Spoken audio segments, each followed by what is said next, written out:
Okay, now let's think about the area here.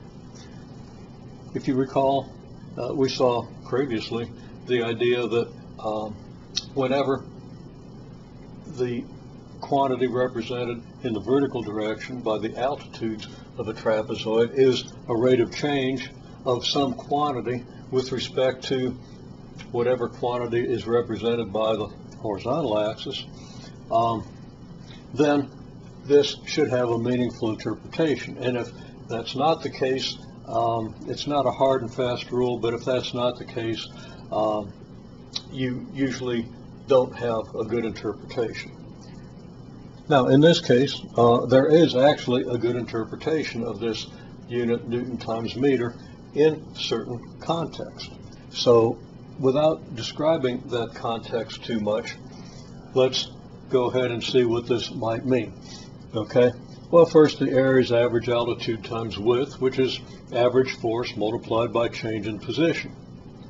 And that's 5 newtons multiplied by 0.2 meters, which is 1 newton times meter.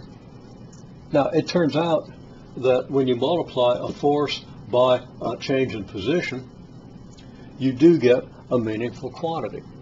And then without completely developing the whole idea of force times distance, which is going to be, spoiler alert, the definition of work energy, I can say intuitively that if you're pushing a car, okay, now you're exerting a lot more than 5 Newton force through distance greater than 0.2 meters, but it's the same principle.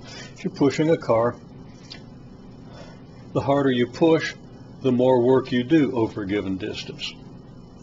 Or if you have a certain amount of push and you push over a greater distance, you're doing more work, and your body can feel that.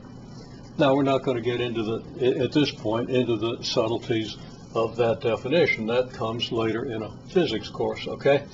But I'm just going to assert that a force exerted through a change in position does work, and that requires energy, and this is a measure of the energy, so that 1 Newton meter is a measure of the energy expended by an average 5 Newton force acting over 0.2 meters, or the amount of work done by that force over the distance.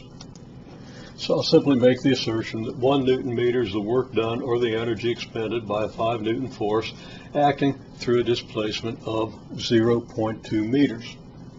Now, if this is an interpretation, then in some sense that 5 Newton average force represents a rate of change of something with respect to something else. So let's see if we can elucidate that meaning. We will see that there are very compelling reasons to define this as work energy, okay, this Newton meter unit.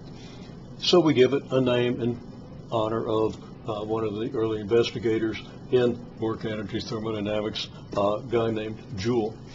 This is a unit of energy, as you'll know if you remember some of your middle school science or high school physics, okay?